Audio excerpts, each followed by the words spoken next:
Hello, good morning, good evening, and good day to you wherever you are in the world today. Thank you so much for joining us on this session on No More Biodiversity Collapse, or at least conserving 50% of the earth in this discourse. My name is Caroline Cairo. I serve under the Laudato Si movement as the Biodiversity and Climate Change Manager, and I am both humbled and glad to be your moderator for this session. Protecting biodiversity is paramount in addressing climate change, and thus the need for both to be tackled together. So, as you join in, I invite you to drop us a comment and tell us where you're joining us from and perhaps what you even hope to gain from our conversation today. Just to note that we are also live on YouTube and on Facebook under the Laudato Si movement channels. Karibuni sana, welcome everyone. Bienvenida, karibuni tena sana, welcome, and we hope to have a very good conversation. I now want to welcome our wonderful Susana Moriera, the coordinator of the Eco Conversion programs at Laudato Si movement, to lead us in prayer. Welcome, Susie. Thank you so much, Caroline. So I would like for us to entrust this webinar into our loving Creator's hands by praying one of the prayers that is from the LSM prayer book. It's the prayer for extinct and endangered species. So let us pray in the name of the Father, and of the Son, and of the Holy Spirit. Lord God, our Creator, all life forms that exist on our sister Mother Earth come from your hands. You created us in the diversity of genera and species, giving each of your creatures a unique and singular mark. We praise you, O Father, with all your creatures. We praise you, our Lord, for biodiversity. We contemplate your action that transforms and recreates everything in the diversity of species that throughout natural history have been appearing or being naturally extinct as a natural result of evolution. Each species contributes in its own way to offer humanity free of charge the ecosystemic services that beautify, dignify, and fill human life with colors and meaning. However, today we see the threat to the diversity of life in our common home, and that human action throughout history has drastically accelerated the rate of extinctions of species, increasing up to 1,000 times the natural rates. Inspired by Pope Francis, we want to reaffirm we have no right to do so. We want to turn the cry of the earth and the cry of the poor into our cry.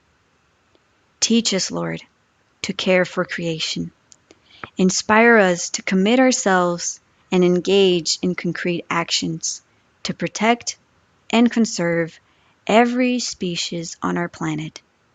Through Christ your Son and our brother. Amen. Thank you all for being here, and as we entrust this webinar to our loving Creator, I pass now to Caroline to introduce our speakers. Thank you so much, Susie. And we are humbled that you have joined us today in this discourse and shared with us a very wonderful prayer for protecting our common home. A warm welcome to those joining us just now, and good morning, good evening from where you are in the world today.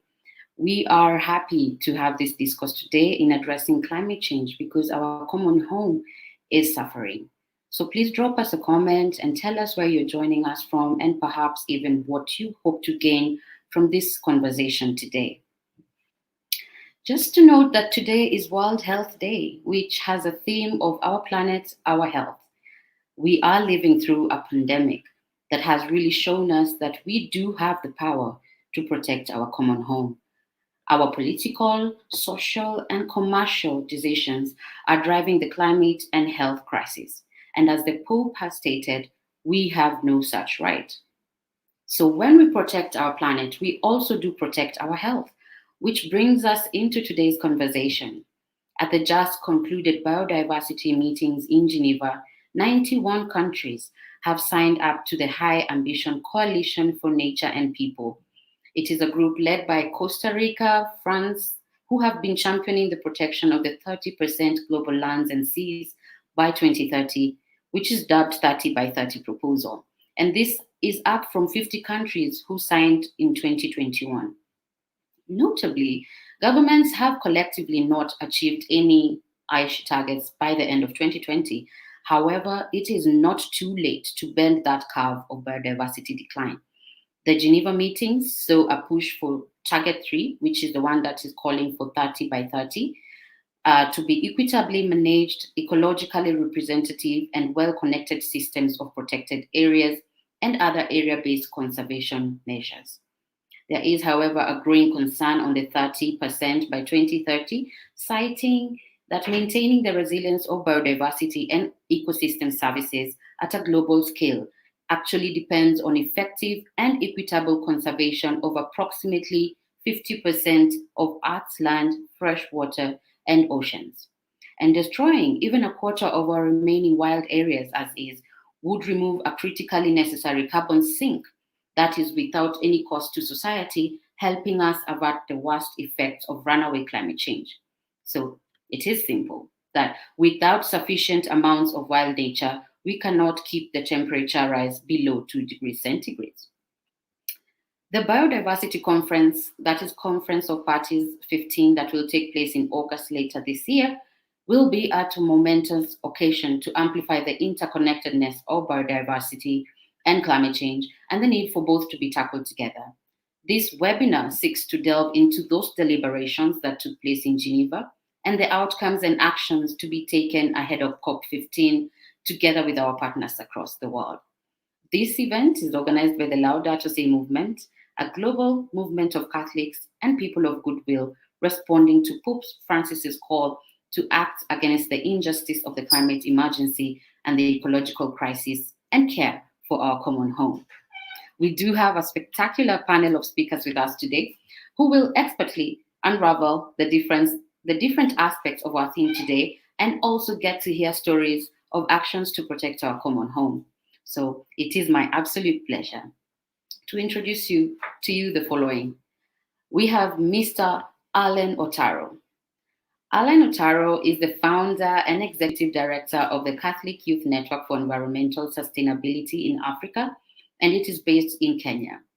He is also a member of the Global Membership Council of the Laudato Si movement and is passionate about engaging young people and faith communities in promoting environmental sustainability with a strong social justice perspective. Alan, asante sana for joining us. Thank you so much for being with us today. We also have Sister Jyotisha Kanamkar. She is the JPIC coordinator of the Sisters of Notre Dame Partner Province, a Laudato Si animator and a spiritual guide. She is also a core-team member of the UNICEF Bihar Interfaith Forum for Child's Rights and grassroots social activist for women and girls empowerment. Sister Jyotisha, thank you so much for being with us today. Our next expert is Mr. Eric Dinnerstein, who is the director of the Biodiversity and Wildlife Solutions Program at Resolve. He leads the scientific analysis for efforts focused on protecting at least half of the Earth in an interconnected way. He is also a pioneer of the Global Deal for Nature and the Global Safety Net, the first global scale analysis of terrestrial areas essential for biodiversity conservation and climate resilience, and that provides the science for protecting half of the Earth to achieve these goals. Thank you so much, Eric, for being with us today. And next, we do have Sister Reina Boniface, who is a Loreto sister from the Institute of the Blessed Virgin Mary and is Tanzanian by nationality, currently working in Mombasa, Kenya. She's a procurement professional and is also a Laudato Si animator who graduated in 2021. She also leads a circle of the St. Francis Laudato Si Circle, and is also a chair of the Association of Sisterhoods Kenya, the Mombasa unit of it. Karibu sana, Sister Reina, and we're glad to have you with us. We will also have sentiment shared from Dr. Francisca Colt, who is a researcher of science and communication in the history of science at the University of York. She is also a postdoctoral research associate with the Equipping Christian Leadership in Age of Science project. She will not be with us today, but she has prepared some recorded remarks for us all. Thank you so much. For the first segment of our time together, I will ask the panelists some questions, and then we do have an opportunity to have a second segment of an interactive session with questions from our audience. So please do feel free to type in the questions in the feed, telling us your name and where you are in the world. And if the question is for a particular member of the panel, please do indicate that on the feed. I am now going to turn to Alan. Alan, you were at the resumed meetings in Geneva. What are your impressions of the Geneva outcomes, and why is this important for us? Thank you. Thank you very much, Caroline. And it's really a pleasure to be here to have this conversation around care for a common home with a specific focus on protecting biodiversity. I actually wasn't at the Geneva meetings that just ended recently, but my colleagues and I at the Catholic Youth Network for Environmental Sustainability in Africa have been paying attention to most of these United Nations policy processes that have been going on in the last number of years. SINES as a platform was formed specifically for this purpose, to help young Catholics and to provide an entry point through which they could learn more about what is actually happening in terms of the decision-making processes that world leaders, that governments are engaged in, and to bring their voices as young people of faith, as young Catholics, to those spaces, and through the lens of Laudato Si. As Pope Francis says, young people demand change, and they wonder how anyone can claim to be building a better future without thinking of the environmental crisis and the sufferings of the excluded. And certainly the biodiversity crisis is one element of this environmental crisis that we face. But going to my impressions of the outcomes of the Geneva meetings, one thing that for me stands out is the complex nature of these intergovernmental processes. So, for instance, in Geneva, you had 3 meetings going on at the same time. You had a meeting called the subsidiary body on technical and technological advice to the Convention on Biological Diversity, or in short, SABSTA. So this is the body that deals with the scientific and technical issues relating to the biodiversity, and in this case, working on some of the processes for the upcoming COP15 in terms of advising member states around the indicators necessary for achieving the targets and goals set out in the Global Biodiversity Framework. The second meeting that was also going on was a subsidiary body on implementation, which, as the name suggests, is the body that looks at the progress on implementing the various elements of the convention or other protocols that have been adopted under the framework of this convention. And then the last meeting that was going on was the open-ended working group, the third open-ended working group meeting, which also works on moving forward progress towards COP15, which happened in China in the year. So with all these 3 meetings going on at the same time, you can imagine how tough, how difficult, how exhausting it was for the delegates working on these elements. But I think one of the key outcomes that was, you could already say was a win, was, a constant reference to inclusion of indigenous peoples and local communities in the process of the Global Biodiversity Framework. Now that is so important, because if you look, indigenous peoples and local communities are the ones really on the front line, both of the climate crisis, the biodiversity crisis, but they're also the ones who protect the largest amount of biodiversity that we have in the world. But often they're excluded from decision-making processes at regional, national levels, at the global level, and therefore now we are seeing stronger recognition of their contribution towards resolving the biodiversity crisis and helping us to be more conscious about our place in the world and on the planet, and having a lighter footprint, so that we can achieve the targets that are being set out in this global biodiversity framework. So in a nutshell, I think there's still a lot of work to be done, given that these meetings were supposed to have happened in 2020, but then because of the pandemic, they could not happen. So essentially, we've lost 2 years of time to catch up on important decisions that should have been made already, and implementation already started. You made reference to the Aichi biodiversity targets, which were adopted in 2020. And if you read the report of the last Global Biodiversity Outlook report, you can see that many of those targets were missed. I had the opportunity to attend the subsidiary body on technical and technological advice, the SABSTA and the SBI, which was held in Nairobi in 2010, prior to COP10. But then, it was more or less the same procedure where governments meet and have these technical details and meetings. But then the real deal is in the implementation of the resolutions and decisions adopted. And that's where, as we say, the rubber meets the road. Back to you. So much, Alan. That is quite important to note. The inclusion of the indigenous peoples and communities is quite something that has been championed for quite some time.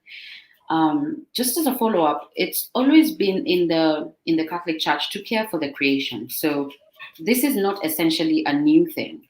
And what is the history of our Catholic care for creation, and what can young people do today, especially in light of the ongoing international negotiations that are coming up later this year?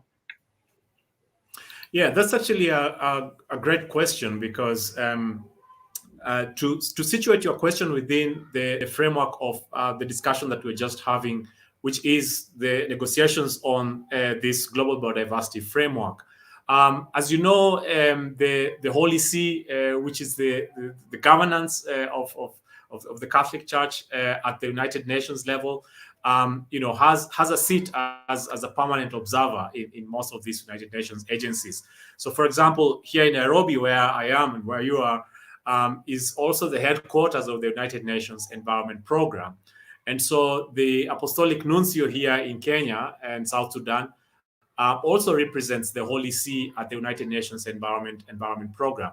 And so at that level, you can see already that the voice of the Church directly inputs into the deliberations that governments at the level of the United Nations engage in, and brings that moral voice, brings kind of whispers to their conscience to say, hey, while you are up here talking about these documents and engaging in these technical discussions, please remember that you're doing it especially to protect the most vulnerable in our communities. So the Catholic social teaching principles really are at the heart of our response as the Catholic Church to caring for our common home. And of course, Catholic social teaching is rooted in Scripture.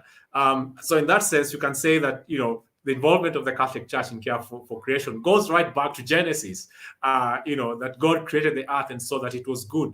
And then over the ages, of course, there's been different understandings or misunderstandings of what our role as people of faith should be. For example, the misunderstanding of the concept of dominion, and so that we can do whatever we want on this planet because we've been given dominion over it by God. But that's not a correct understanding of care for a common home from the faith perspective. Rather, we are invited, we are called, and it's a vocation, as Pope Francis says, and it's not a secondary or optional issue for us as people of faith, as Christians, as Catholics, to care for our common home. So I think, as someone who is, right from baptism, your role as a Christian, as a Catholic, to care for a common home, starts immediately at that moment. But also for everyone living on this planet. If you read Laudato Si, the first introductory pages, and Pope Francis addresses this document to everyone living on this planet. So not only Christians, not only Catholics,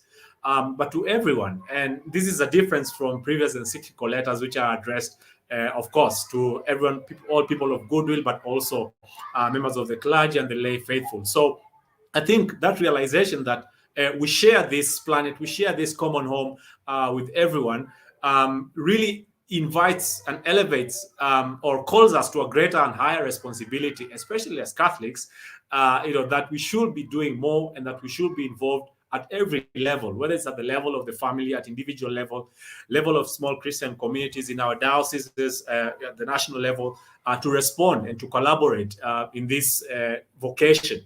It's a call, it's a vocation to care for our common home. And that's what we try also to do at SINESA, is to help young Catholics across the African continent understand and embrace this invitation and this vocation, and then to find pathways to live it in concrete ways and in concrete terms within the realities that and context that we find ourselves in our communities.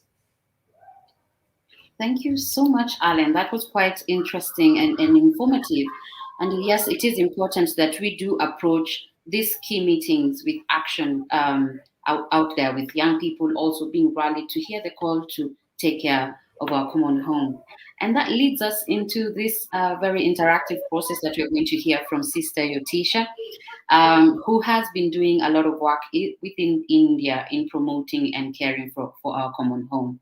So, Sister Yotisha, as Catholics, we have a moral duty to care for all our creation. And according to the Catholic social teachings, what is that moral duty that we must do?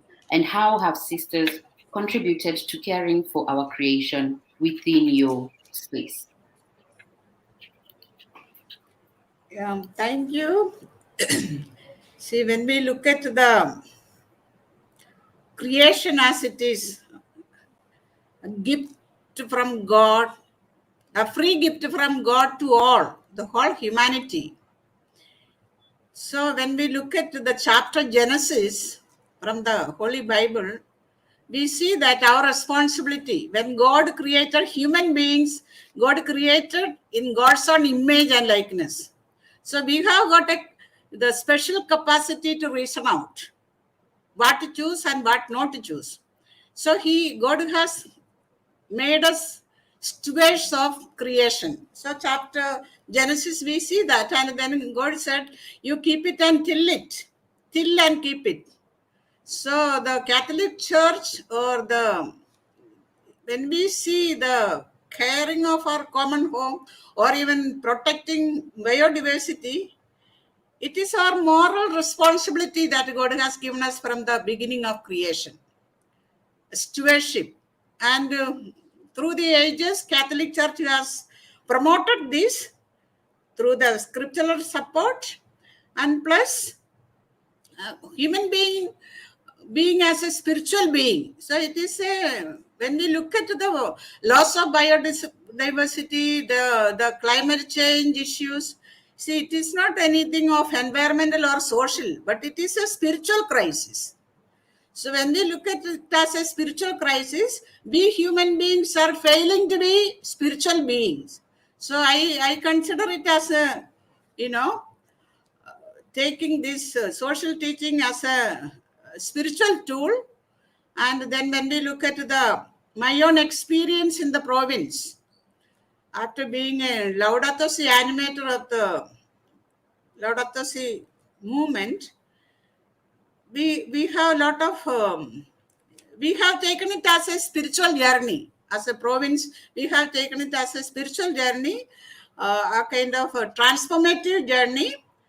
So we have said yes to this journey towards integral ecology. And we consider us as being in India, we consider us as combating poverty, restoring dignity to the excluded, and at the same time protecting nature. That has motivated us as Sisters of Notre Dame to care for the common home, especially promoting biodiversity towards integral ecology. And Pope Francis says that is the only way to solve the problem, grow into integral ecology. So biodiversity, promotion of biodiversity, we have taken it as part of our journey towards integral ecology.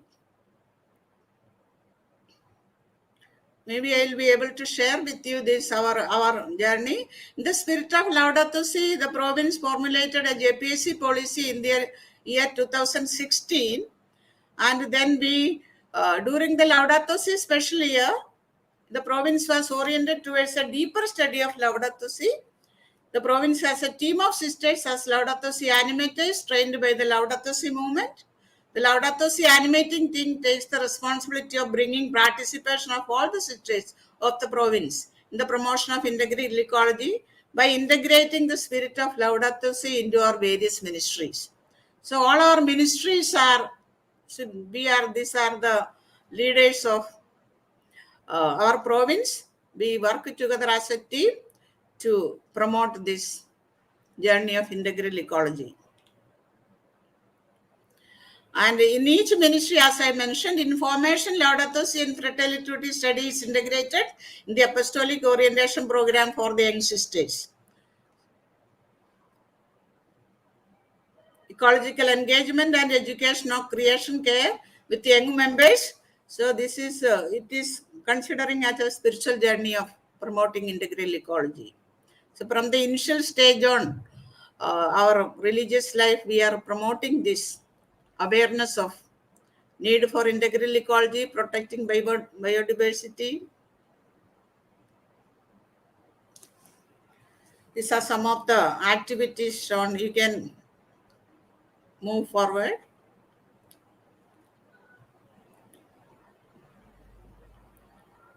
In education, various activities are introduced for the students and teachers in the care for our common home in the spirit of fraternity. So we have many schools.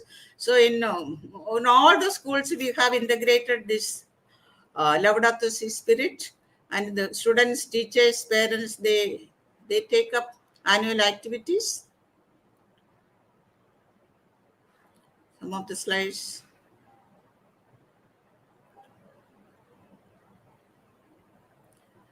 The main is awareness building campaigns on ecosystem restoration and sustainable use of resources like water, electricity, fuel. This is an ongoing program in our educational institutions.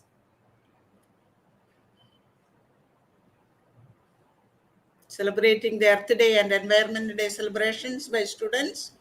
It has become part of, and there is a lot of awareness created through these celebrations.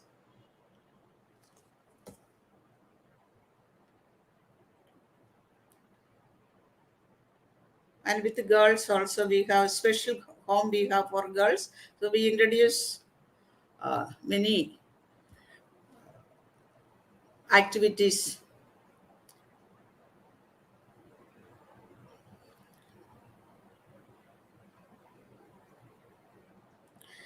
One of the beautiful celebration, Rakhi tying, it is a feast of symbol of our relationship with the trees and plants. So we promote this one in every year, celebrating Rakhi, that is a relationship building with the nature, especially plants and trees.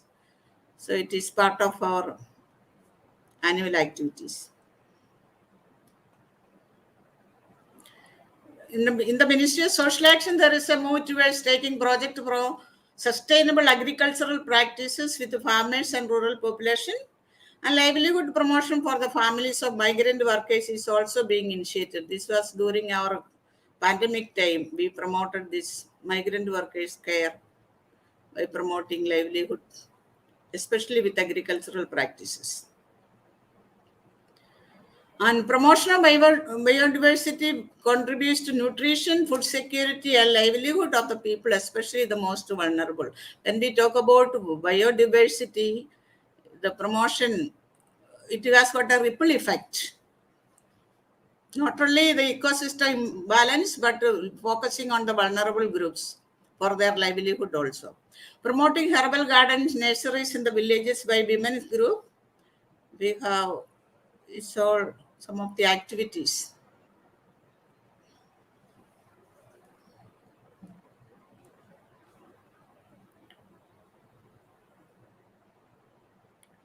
It's a very, recently we have developed this one.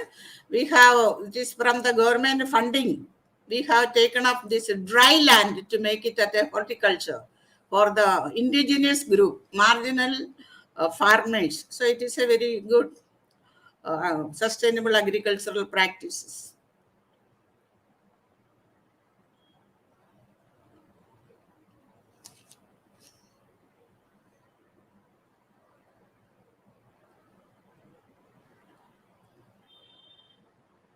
In the health also, as we are celebrating the health day today, so we as Notre Dame, so Patna province has got a special focus on elder care and wellness, uh, along with the health. So there is a lot of focus on healthy and sustainable lifestyle in introducing yoga, herbal medicine, healthy food habits, and interactive sessions for bridging generational gap. Interfaith prayer gathering and nature care awareness sessions are also introduced into the ministry activities. So each ministry, when you see this part of healthcare.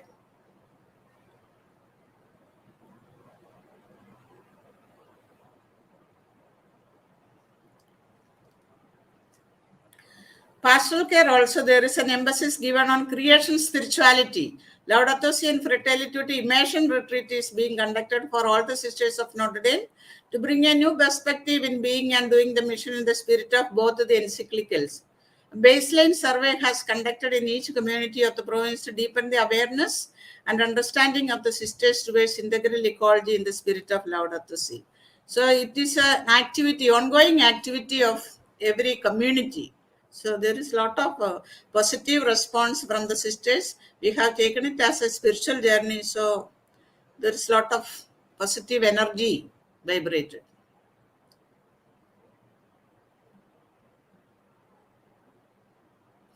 Every SND community has a positivity bank for Mother Earth to reduce the community's carbon footprint and to promote biodiversity. Through the cultivation of organic kitchen gardens, flower gardens, organic manure making, proper waste management, reduction of use and throw culture, conscious use of water, energy, etc.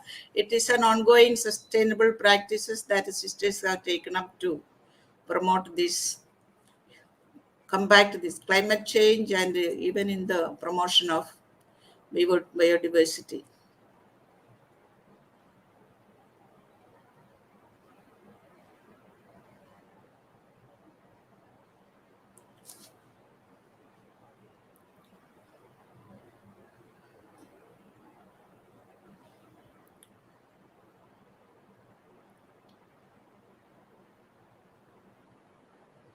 Laudato Si animating team of the province takes the initiative to celebrate Laudato Si Week, Season of Creation, Earth Day, Environment Day in the province. The animating team has also introduced a forum in the province for interfaith engagement, for justice, peace, and fraternity in the care of our common home. It's mainly we want to reach out outside of Catholic population.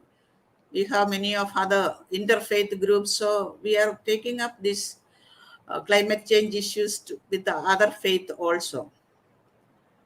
Lot of networking is there.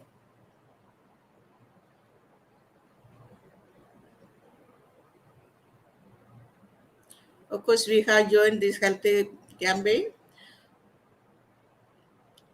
We have signed up for this, and there is a lot of activities going on. And what we are thinking of for the future is the province has joined the Laudato Si action platform of the Dicastery for promoting integral human development towards a 7-year integral ecology, that is with 7 goals. So then we are part of it. So the sisters of the province is fully aware, and they are very happy to be part of this. So indirectly, we are working towards when we come up with the climate change and biodiversity, but it has given a spiritual dimension. So sisters are very positive about this, and in all the ministries they collaborate with. And we are very happy that we have taken the theme for our chapter also, renew the face of the earth. So we have a lot of there is a lot of potential to move us forward with a new perspective and hope in being and ministering in the world as consecrated women this time of history, when both the planet earth and humanity are in a grave crisis. So thank you very much for I think I have used these visuals more. Seeing the visuals will have more understanding and impact. So I used it. Thank you very much. Thank you so much, Sister Jyotisha, and glad to hear of the work you are taking and doing to protect our common home. I do believe this conversation is getting richer, and if you're joining us now, please feel welcome, and please remember to drop us a comment, a question, and tell us where you're joining us from, and even perhaps what you would be looking forward to gain from this conversation. It is time to talk about a little bit of science that really works hand in hand with the actions that are being taken across the earth. Our next guest is Eric Dinnerstein. And Eric, on the 30 by 30, which calls on countries to ensure that at least 30% of the world's lands and marine areas are protected for nature by 2030, often referred to as 30 by 30, has about 91 countries who have signed into this ambition call. We also do see that it looks like it will be adopted by more countries as we head into COP15. So please do elaborate more on this and share with us, why do we need to fight the twin crisis of biodiversity collapse and climate crisis, and why biodiversity is important for this discourse. Welcome, Eric. Thank you very much.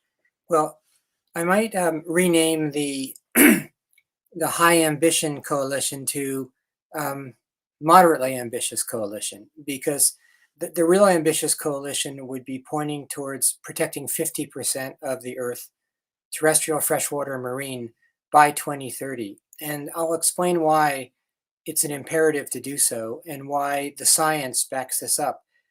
Typically we see, whether it's the Biodiversity Convention or the Climate Convention, is that the policymakers and delegates lag behind the science and what the science tells us, unfortunately.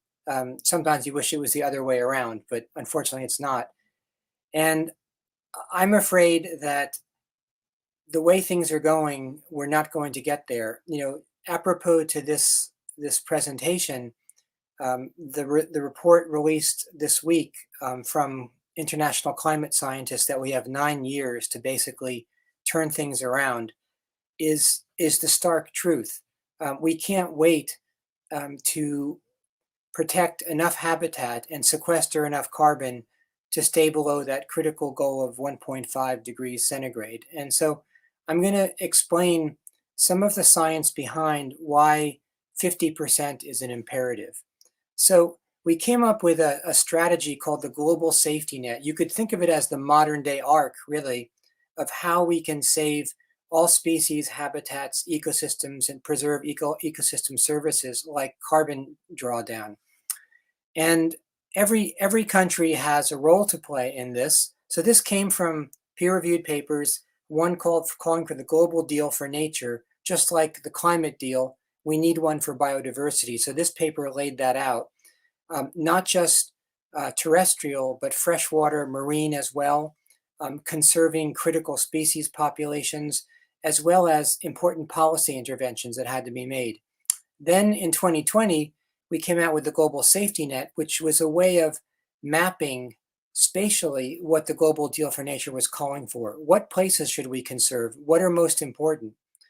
And so the reason that we've mentioned in this talk so far, stabilizing the climate and preventing the sixth extinction crisis, but there are two more existential threats that we face, all related to how we manage or mismanage the resources of Earth. One, of course, is pandemics, which we're living through right now. Since the year 2000, we've had 14 examples of what we call zoonotic spillovers of diseases moving from wild animal populations to humans. And we know we're going to have more. This is not the end of COVID, and we're going to have more of these zoonotic spillovers. And the way these happen is by the loss of tropical forests in particular, and people coming into greater contact with wildlife leads to this transmission. But another existential threat that people aren't talking about enough is emerging is ecosystem collapse, where entire ecosystems are so disrupted they no longer function. One of the greatest examples will be coral reefs, which I'll talk to in a second. So we came up with this map, and this map shows in different colors the areas that we need to protect and put under better conservation management. And as one of the points made earlier is true, is that the areas that have to be added to the global safety net, a third of those areas are under the sovereignty or indigenous peoples have title to those lands or claim them or reside in them. That the single most important thing we can do to stabilize the Earth's climate and to reverse biodiversity loss is to empower and finance indigenous people to have more say over the lands that they live in. That would do the most, because it's already been shown by science that areas protected by indigenous people perform better in protecting nature than other administrative means. Okay, this looks like a complicated graph, but I'm going to make it really simple. When people think about the climate crisis, climate scientists have done a great job of simplifying the whole controversy and the milestone or the outcome that we need to reach, which is to stay below 1.5 degrees centigrade rise in global average temperature. So everybody can remember 1.5 degrees. When we come to biodiversity, what is our 1.5? And we would argue that protecting 50% is that, and the two are mutually reinforcing. Okay, so the graph on the left is one of the most important graphs you're ever going to see. That is a little bit hard to digest, but let's start by just focus on the colors. Don't worry about the numbers. So obviously in the grayish charcoal is the bad stuff. This is the amount of fossil fuel emissions from cement production and just burning fossil fuels into the atmosphere since the year 2000. And you can see that we're on this upward trajectory, and and from this curve that's next to it where we have to go.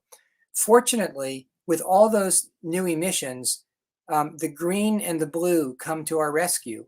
That's the land sinks and the ocean sinks that draw down half of all the carbon that's emitted, the carbon dioxide and greenhouse gases that are emitted each year. However, the other half goes into the atmosphere, and that's the critical problem. So we need to spend the next 9 years, as the climate report just said, is drawing down that carbon as fast as we can. Now, there are some interventions that are going to take longer, such as moving to 100% renewables by, let's say, 2040. But that move is underway. Stopping deforestation by 2030, a moratorium on land conversion. That's really important. But the simplest, cheapest thing that we can do to stay below 1.5 degrees is to protect 50% of the Earth's surface, terrestrial, freshwater, marine, to draw down that carbon. So that has an inordinate effect on everything else. And that's why the climate crisis and the biodiversity crisis are interrelated. And let me give two good examples so that they're interdependent. We have to solve both. We can't solve one and then solve the other. So here are the two best examples of how climate and biodiversity interact. On the right, we have tropical coral reefs. So they're the tropical rainforests of the ocean, so to speak. Far more species in coral reefs than any other marine habitat. And particularly in coral reefs and nearshore environments like mangroves, you have the breeding areas for important species of fish, commercial fish, that supply 1.5 billion people on Earth with their protein. So imagine if the coral reefs died, where would those people go for their protein source? And the reason that the corals provide so much protein is because it's a complex interaction of species that maintains those corals. But once the average rise in temperature goes from 1.5 to 2 degrees, virtually all the coral reef systems in the world will bleach out and die and won't recover. And so that means an end to that diversity, but also that diversity is providing the protein source for 1.5 billion people. So there's a direct link. The other one is let's pick the Amazon rainforest. Now, we know that we need to keep about 85% of the Amazon rainforest intact to maintain its ecological functions. And the most important one is the distribution of rainfall that gets cycled back to other parts of the world. So when the trade winds blow across Brazil and hit it from the eastern side, that rain gets recycled 10 times over the rainforest before it hits the Andes. And then some part of that trickles back across the Atlantic to determine the size of productivity of the maize crop in Africa. And another thread goes north that determines the wheat crop production in the US and Canada. And another part goes back and determines how much rain falls in the breadbasket of South America, in Paraguay, Argentina, and Brazil. And so maintaining that weather cycle, maintaining that rainfall pattern is critical to world agricultural production. What is likely to happen if we go from 1.5 to 2 degrees is that the middle part, the central part of the Amazon will go from rainforest to savanna. The trees will dry out, the forest will dry out, the trees will no longer be able to photosynthesize, they'll die back, and there'll be extensive forest fires, which contribute massive amounts of greenhouse gases from the tropics. So it's a doomsday scenario. We have to prevent that. So the next thing that we need to do is recognize this interdependence. You mentioned early on in the idea of representation in protected areas as a goal of the CBD. So we published a paper several years ago that broke the world into 846 ecoregions. And we looked at how much governments that overlap, nations overlap with those ecoregions, are contributing to protecting the world's biodiversity. And interestingly, of the 846 ecoregions, more than 100 have already protected 50% of the land area. So this is doable. They're probably in 3/4 of the ecoregions of Earth, we could probably get to 50%. Now there are others that are almost 98, 99% converted. We're not saying there should be 30% or 50% protected in those ecoregions or those countries. Protect what you can. But in some countries like Brazil, for example, like I just mentioned, there's a disproportionate amount of land to protect. So, as I said, that indigenous people should be at the forefront of this. And this is my hope. I have less confidence in the Convention on Biological Diversity to get to the really ambitious targets we need to save life on Earth and stabilize the climate. But I see a coalition emerging of indigenous peoples, scientists, young people, religious groups, civil society to rapidly push the decision makers to the right decisions that will lead to a sustainable future for life on Earth. Coral reefs are another great example, is that are mangroves that have all habitats considered. There's more carbon sequestered in mangroves than any other habitat. So we should be protecting the world's mangroves as a first start. So what I like to think about is the cartoons of our youth. Remember the Roadrunner and Wile E. Coyote, is that, to put it in the most stark terms possible, humanity is headed off a cliff. And we have to do an environmental U-turn, and we have to do it in the next 10 years. So how do we get there? Well, here's one first step that we could do that would not be hard at all for this current Convention on Biological Diversity to achieve.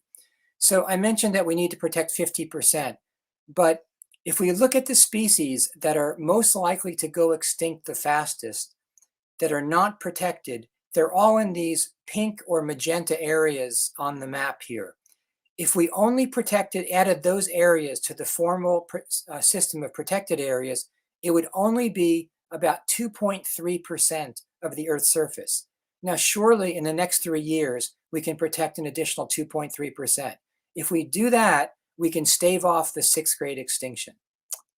So I'll stop there. Thank you. Thank you so much, Eric. That was quite insightful and quite challenging to take action as quickly as possible, especially that cartoon, and we need to take that U-turn as quickly as possible. And thank you so much for such a strong call for us to pick up and head on and keep up taking action to protect our common home. I now move on to the African context, and we are looking to hear from Sister Reina on the projects and work that they're doing in protection for our common home. Sister Reina, as Catholics, we have the moral duty as to care for creation, and according to our Catholic social teachings, we have already started taking the journey of eco-compassion forward. So kindly do share with us some contributions from Africa and how you have been doing it and what else you can be doing to protect our common home. Welcome, Sister Reina. Thank you so much. I just decided that probably we begin by letting people know what is this biodiversity that we are talking about. And that is where I based my reflection on. So, in definition, I may say biodiversity collapse, that's what we are talking about today, is the decline of numbers of the genetic variability or varieties of the species that are there, or the biological species that are already disappearing. And so there is a breakdown in the functioning of the ecosystem. So I think so far, if we define, then we know what we are talking about. Next, please. So then I ask this question again: how does the species get disappeared or decline? And for sure, from the African context, with how we live, there is a way that we are really losing it in different ways because of our economic activities, because of our poverty. That can also be something that is contributing to the problem that is already at hand with us. So I wanted us to talk about habitat loss.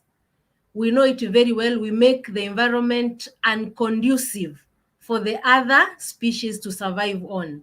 How do we make it unconducive? We burn open lands when we are preparing ourselves to farm. That's not good enough for the animals that live there.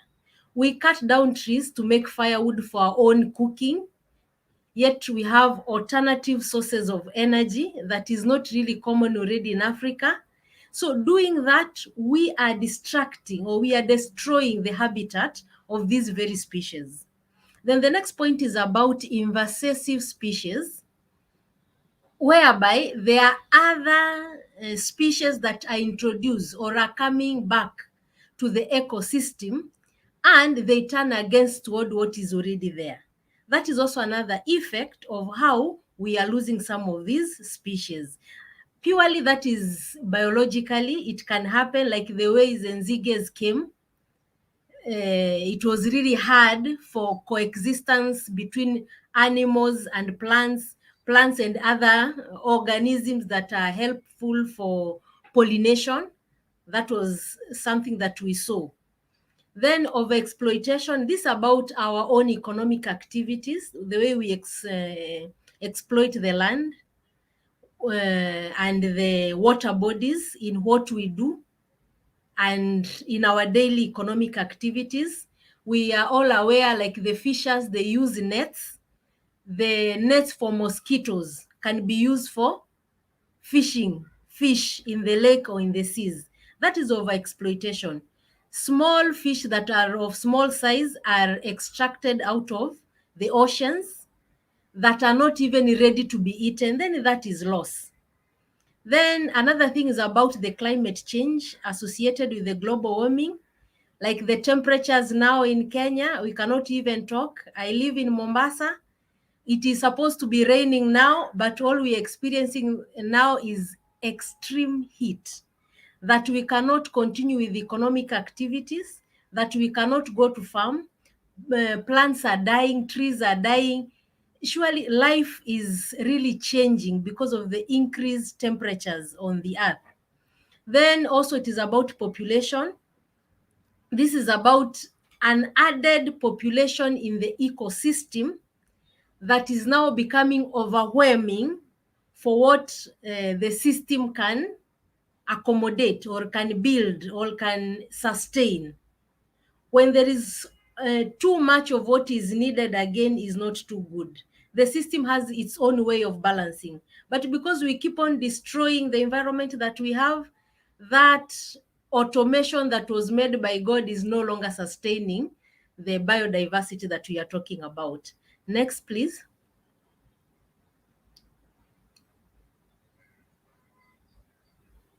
Now, the major question was about Catholic social teaching. I was asked, how is it our moral duty? I go back just like the first speaker. He said, it is from the Bible, right from creation. When we go to the book of Genesis, God created everything else, and the human being was at the end. The animals, the sea, the water, if we follow that story, the skies, the light, darkness, all that. Man was created at the end and with the instruction to dominate. And that is where the problem came about. Dominion, have dominion over the created things. And maybe there is a misconcept there, and that is why Pope Francis is trying to correct, that we need to coexist with the nature, with what God has created already. It is not eliminating the other so that others can survive, but how can we survive together in the ecosystem? So our moral social teaching here is to promote, preserve, share, protect, and care for our common home. That is the major thing that we need to do. And in our, I happen to be also a catechist. I also teach catechism. I think we also forget, fellow catechists who are listening to me now, we also forget to put this into practice, that among what God created were these other creatures. They were also created with a purpose. And the aim of human being to be created is to take care of these other created things by God. And so maybe in our teachings, in our Catholic teachings, we should now relearn or get back to our Bibles, get back to our catechism, go back to this statement. God created a human being to have dominion over the created thing, to take care of the other created things. Not that only human beings should survive. No, we need to coexist, and we are the ones to take care of the other nature that are around us. Next. Okay, now in the perspective of religious women, or in perspective of now the religious sisters, there is so much that is happening in closed doors. Looking at what Laudato Si 36 says, it is not enough, however, to think of different species merely as potential resources to be exploited, while overlooking the fact that they have value in themselves. Their value lies in their creation by God, and that we do not have the right to cause their extinction and take away their ability to live their purpose and give glory to God simply by their existence. So it is a call for all of us not to make them disappear, but we have to help other creation that they may be part of the creatures or the created thing that will give glory to God. Now, without a range of animals, without a range of plants, without a range of microorganisms, we cannot say we have healthy ecosystems. We cannot say we have happy life. We cannot say we have good oxygen. We need to coexist. And so I wanted to share with you how much the sisters are doing in their small ways in the care for creation. We can go to the next page. Yeah. These are sisters, daughters of the Sacred Heart. You can see with love feeding the hens there, and there are different types, the quails and the normal hens. That is how at least they care. We don't think about having chicken from the fridge that we buy from the supermarket. At least there is life here. The next one. On the very left part of your screen, the sisters bending down, those are rabbits. Those are Loreto sisters feeding and taking care of the rabbits. And on the right, that is Father Benedict and his sister. That is a Loreto sister. She's Sister Pauline, caring for the rabbit, not to be eaten by the dog. So that is how we coexist with each other. If you can see holding, anyway, because it is a white blouse, maybe you can't see, but she was protecting the rabbit from being eaten by the dog there. Next. So reducing of carbon footprint, just like from the former presenter, that we can do something all together collectively. Planting of trees can be a help to us, especially in reducing of the carbon footprint and the climate change that we're experiencing, the high temperatures. Those are different sisters you can see caring for trees, planting trees and watering them. Next. Those are still sisters, still on the same planting of trees in order to reduce carbon footprint. Next. Cleaning of environment, especially taking care of plastics. As you can see, that was garbage collection. Those were plastics on the Nairobi River near, this is called St. Mary's School. The river that passes there, sisters were collecting plastics for recycling. Next. So what do we need to do in the current climate crisis? Now, we are already losing these species. And I said majorly because of our own human activities, the land use, the cutting down of trees, the fires that we light on our lands, the pollution that we create because of our economic activities, especially when we are burning firewoods. So such things, you should think on ways on how we can reduce these human activities that are harmful to the environment that we are sharing with other creatures by the use of reuse formula, recycle, and reduce. We can reduce the use of these other things. Let's say charcoal, because we are poor, maybe we cannot afford gas, but we can think of alternative sources of energy. We can think of recycling, especially our plastic bottles. Instead of us buying every day a new water bottle in the supermarket, I can buy my own bottle, keep it in the house. I just fill, go to work, take my water. At least I'll have helped in this current issue. Then the whole question about reuse. If there are things that I don't need to keep on buying daily, can I reuse? If I'm having a bag to go to the supermarket, I don't need to keep on buying new bags every day.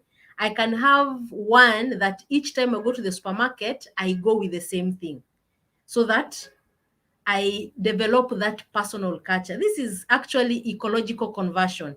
Let's it be part of me as a person before I start changing the other person yet. That in everything that I do, can I reuse? Can I recycle? Can I reduce the carbon footprint? That will be of help to us. Then we need health ecosystems with clean water. We need to purify our air, maintain our soil. We need to regulate the climate. We need to recycle nutrients and provide us with food. And we can all do this together or collectively or a small team or as individuals. Let's say by planting of trees, that can be of help. Let us ban the plastic use at a personal level and family levels. Let us clean water bodies instead of us littering the areas around the seas, oceans, lakes, especially those of us who live near the oceans and lakes. Is there a way that we can clean those areas so that we do not pollute the water and the living things that are found in water? When we are using our soils, when we are, let's say, preparing our shambas for farming, can we use the organic manures as opposed to those manufactured in the industries? They are not good for our soils. So biodiversity is essential for the process that supports all lives on Earth, including the humans, and therefore we need collected efforts to care for our common home. We need to educate ourselves, get ourselves informed about this reality. I think we have heard from all our speakers. If we all come together and do something small, each one in their own ways, we'll be able to protect our common home. And let us do an ecological conversion, personal conversion in our daily practice of living, in our lifestyles. Just like the way I have said, Those of us who are in the education ministry, for teachers, let's say, for catechists, can we teach the people we minister, the people we teach, the people we work with? Can we try to enlighten them, give them information so that all of us can bring these energies together as we care for our common home? And that is how we'll be able to take care of the varieties that is already getting lost. Thank you. Thank you. Thank you so much, Sister Reina. That was quite impressive, and we do applaud you for the work that you are doing to protect our common home. Those are such wonderful insights from all our esteemed speakers, and wonderful sharing and actions that you are taking across the world. We will now hear from a video prepared by Dr. Fran, who is not available to be with us today, but she did share her sentiments prior to us wrapping up the webinar. Thank you so much. And Adriana? Good morning or good evening, depending on where you're listening from. I'm extremely grateful for the invitation, but I'm also sorry that I cannot join you today. But at least thanks to modern technology, I can still contribute to this important discussion. I'm Franziska Colt. I am a researcher in science communication at the University of York in the United Kingdom, and I was kindly invited on sharing some thoughts on this event today. The first time I shared a stage with members of the Laudato Si group was at COP26 in Glasgow, where we came together for the Catholics at COP26 meeting with academics, with environmental activists, theologians and bishops, to talk about the ways in which Catholics can contribute to the conversations around environmental protection. Saving the environment, that is a huge topic. Today has a slightly different focus. Today is about biodiversity, about the biological diversity on this planet. And just the phrase biodiversity loss provokes an emotional reaction in us. We all picture something particular, something that is or has been or has become meaningful for us personally, individually perhaps, or as a group, as a region, as a country, as a continent, as a group of citizens or citizens of this planet. I invite you to think about what images just came to your mind when I said biodiversity loss. Was it wildlife perishing in Australian wildfires, bats and koalas? Or was it starving polar bears on a melting ice sheet, scavenging in a landscape that is way too green for its geographical location and the time of year? Was it the image of seeing a house sparrow listed as an endangered species in areas where it was once thought of as abundant or even a pest? Or was it an image of clean windscreens in the absence of insect swarms hitting it on long journeys? Did it make you think of Save the Bees campaigns? Biodiversity loss is distressing, but even as I mention these examples, you may have felt more or less emotionally affected by one or the other. And I invite you to consider this point also, because our emotions are a key ingredient in how we think about biodiversity change, and that it is important, but perhaps in ways we don't think about it. Why do we feel a certain way about certain images? Think about where they came from, where you first seen them. I'm an academic researcher in an area of science communication, and research can show very clearly connections between animals chosen, for instance, for campaigning purposes, and the way in which they direct how we think about biodiversity loss, about preservations and conservation of species. Campaigns for protecting polar bears, for instance, have been able to raise substantial amounts of money for preservation and conservation. However, for instance, campaigns protecting less charismatic biodiversity have failed to have similar successes. With a notable exception of bees, for instance, insect biodiversity conservation efforts, which include the funding of research into changes in insect populations, insects that are crucial for pollination, but also, for instance, as a food source for birds and other animals, they have struggled to attract the same sorts of attention. Does that mean insects are less important? That they're less worth protecting? What does it tell us about the ways in which we think about biodiversity and its challenges, and why? One of the problems that all this indicates lies in the word environment. What lies behind the different emotions felt about these different animals, their relative priority in biodiversity advertising and messaging, or for instance, the omission of plants in these discourses, also part of biodiversity, and much more. They all make us think of the world around as something happening around us. Environment, the thing that is surrounding us, putting us in the center of things, making us the main arbitrator of things.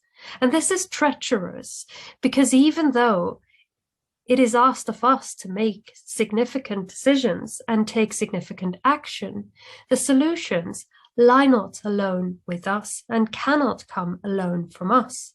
They lie in creation itself, which sets these priorities itself. When Pope Francis released his encyclical Laudato Si, he used a term which I believe is much better suited. The subtitle of the encyclical read, "On Care for Our Common Home." Common home being the translation of the Greek term oikos, from which we take the term ecology in the English language. And in this lies the key. The world is not a thing happening around us, revolving around us. We are part of it, part of its intricately balanced web in which everything is connected, in which we cannot live without insects, even if they are not the first thing we think about, or often don't even think about positively. We all have a space, a place in creation, and we need to think about this very carefully. Care about biodiversity starts with thinking of ourselves in this way, and that the best ways to care for our common home might not be the best, or might not best be communicated in images that pull our heartstrings, but are perhaps best located and found in the pain of the smallest and the quietest members of our common home. And that is true not only of nature, but of other parts of human society too. And that's where thinking about our responsibility as Christians has so often started. And that's also where we can start it again today when we talk about biodiversity and how to save it. Thank you so much. I'm looking forward to the discussion.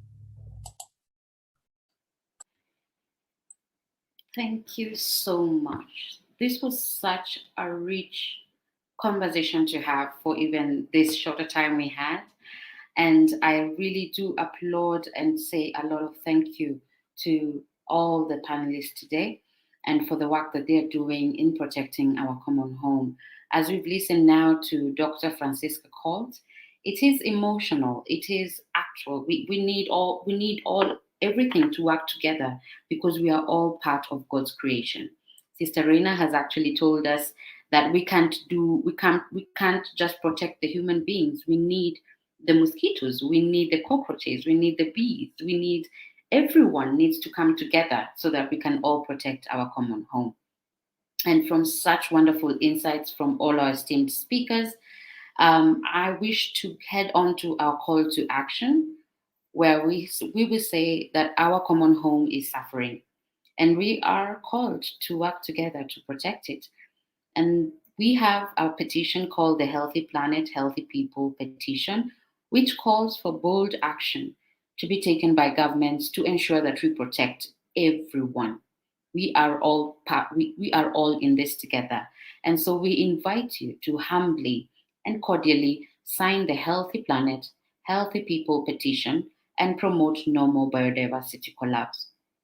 I thank you again for making time to join us this evening, this morning, this day that you're here with us.